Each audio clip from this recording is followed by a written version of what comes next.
आज जैसा कि उमैर नियाजी साहब, हम समझते हैं कि इस वक्त खुशकिस्मत हैं कि 14 दिन बाद हमारे एक वकील साहब को मिलने की इजाज़त मिल गई। ये कैसा बेआईन मुल्क है कि जहां 180 से ज़ायद मुकदमात हैं इमरान खान साहब के खिलाफ, जो इस वक्त अटक जेल में बैठे हुए हैं, और अटक जेल में रखने के बावजूद हम तमाम वकीलों को मिलने की इजाज़त नहीं है। और जेल मैनुअल के मुताबिक और इस्लामाबाद हाई कोर्ट के हुक्म 11/8 के मुताबिक तमाम वकला, उनके रिश्तेदार, उनके फैमिली मेंबर्स, उनके फ्रेंड्स मिल सकते हैं। किसी किस्म की कोई पाबंदी नहीं है। आज हमने एप्लीकेशन फाइल की है सुपरिटेंडेंट जेल को, उसको व्हाट्सएप भी किया है, हाई कोर्ट का ऑर्डर भी दिया है, लेकिन वो कहते हैं हम हाई कोर्ट के ऑर्डर को एज सच, इस ऑर्डर को मानने को तैयार नहीं है। और पुराना ऑर्डर था जिसमें 3 नाम थे, सिर्फ वो अभी आ जाएं। हमने कहा भाई हाई कोर्ट का ऑर्डर है, ये जेल मैनुअल है, आप पाबंद हैं उसको अमल दरामद करने के, और हम इंशाअल्लाह फौरी तौर पर इसमें तौहीन अदालत भी फाइल करेंगे जेल सुपरिटेंडेंट के खिलाफ। लेकिन मसला क्या है?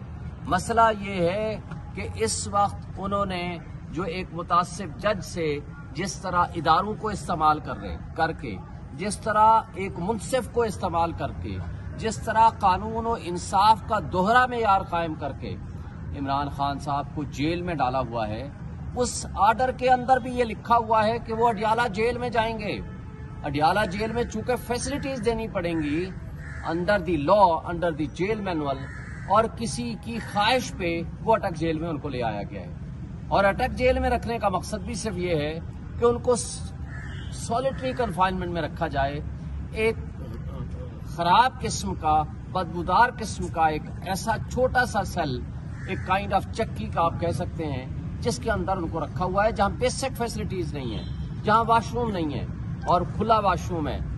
क्या एक साबिक प्राइम मिनिस्टर, जो एक सबसे बड़ी पॉलिटिकल पार्टी का सरबराह है, जो फेडरेशन की वाहिद अलामत है, जो आज तक के तमाम सर्वेस के मुताबिक वो 80%, 90% उसकी पार्टी की पॉपुलैरिटी है, आज उसको सबक सिखाने, उसको जहनी और जिस्मानी अजियत देने की गरज से उनको यहाँ अटक जेल में रखा हुआ है। क्या वजह है कि हम वकला को ये बुनियादी हक है हर वकील का कि वो अपने क्लाइंट से, कोई भी हो, खा वो दहशतगर्दी में के मुकदमे में हो, खा वो फौजी अदालत के मुकदमे में हो, किसी जगह भी हो, उसको वकील से मिलने की आईनी हक है। ये आईनी तौर पर हक है उनका। लेकिन मैं समझने से कासिर हूं कि ये कैसा मुल्क है, ये कैसे हुक्मरान हैं। अब तो इन केयर टेकर सेटअप आ गया है, लेकिन बदकिस्मती से जो केयर टेकर वहां मोहसिन नकवी बैठा हुआ है, जो उसने फाशिज्म की बदतरीन मिसाल कायम की है, तो उसको देखने के बाद हमें कोई नाजी तहरीक या हम मोदी का जमाना हम याद कर सकते हैं, लेकिन पाकिस्तान की तारीख में इतनी बदतरीन किस्म की फाशिज्म हमने माजी में नहीं देखी। अब आगे आते हैं, तो मुझे ये बताएं कि साइफर के मामले को कल से फिर छेड़ दिया कि जी कुछ कह रहे हैं FIR कट गई, कुछ कह रहे हैं कि जी यहाँ मिलने आए थे।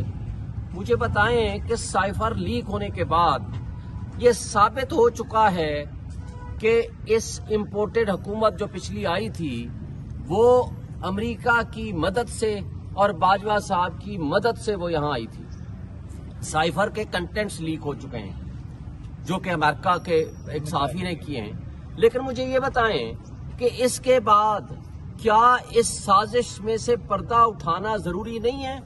क्या इस साजिश का जुडिशियल कमीशन से एक बाकायदा इंक्वायरी कराना जरूरी नहीं है? इमरान खान साहब ने अपने जमाने में जनरल तारिक को कमीशन का सरबराह बनाया था, जो कि बाद में पीछे हट गए थे, और उन्होंने चीफ जस्टिस ऑफ पाकिस्तान को लिखा था through speaker and president of Pakistan के जरिए कि जनाब इसका कमीशन बना के इसकी इंक्वायरी करें। तो कैसे इंक्वायरी होगी कि जब इस तरह के बड़े बड़े लोग मुलव्वस हैं, तो क्या FIA का एक सिंपल ऑफिशियल इंक्वायरी करने के काबिल होगा? इसलिए मैं समझता हूं कि इसके ऊपर, ये साइफर के ऊपर आज भी आपके तवस्सुत से मैं मुतालबा करता हूं चीफ जस्टिस ऑफ पाकिस्तान से कि इसकी वो इंडिपेंडेंट इंक्वायरी करें, और जो साजिशी अनासर पाकिस्तान में मुलव्वस थे या हैं, उनको कैफर किरदार तक पहुंचाया जाए। मुझे बताएं, अगर साइफर का वजूद नहीं था, साइफर ओरिजिनल तो मौजूद है फॉरेन ऑफिस में, और साइफर की कॉपी भेजी गई थी, वो जो उसके कंटेंट्स हैं या उसका तर्जमा है, स्पीकर को स्पीकर ने चीफ जस्टिस ऑफ पाकिस्तान के पास भेज दिया। तो नेशनल सिक्योरिटी काउंसिल ने 2 दफा इस पे मीटिंग की और दोनों मरतबा ये तस्लीम किया कि ये मुदाखलत हुई है और डिमार्च किया जाए वहां के यूएस एम्बेसडर को। तो अगर ये इसका वजूद नहीं है या ये साजिश नहीं थी और ये डी कोडिफाइड या डी क्लासीफाई कैबिनेट के हुक्म से हुआ था, कैबिनेट ने 2 दफा मीटिंग्स की हैं उसी जमाने में। और आपको याद होगा शहबाज शरीफ ने खड़े होकर फ्लोर ऑफ द हाउस पे कहा था कि उसमें धमकी आमेज गुफ्तगू थी। तो धमकी आमेज गुफ्तगू क्या होती है? वो यही थी ना कि आप इनको हटाओ, अगर नहीं हटाएंगे तो आप फिर सबक भुगतने के लिए तैयार हो जाओ। और उन्होंने ये भी कहा था कि हम एक इंडिपेंडेंट इंक्वायरी कराएंगे। तो 16 महीने रहने के बावजूद उन्होंने इंडिपेंडेंट इंक्वायरी नहीं कराई, FIA को पीछे भेज दिया। इसलिए कि आज एस्टेब्लिशमेंट, आज हमारे मुख्तदर तबके और हल्के, आज तमाम इदारे बांदी बन के उस फाशिस्ट हुकूमत के सामने खड़े थे।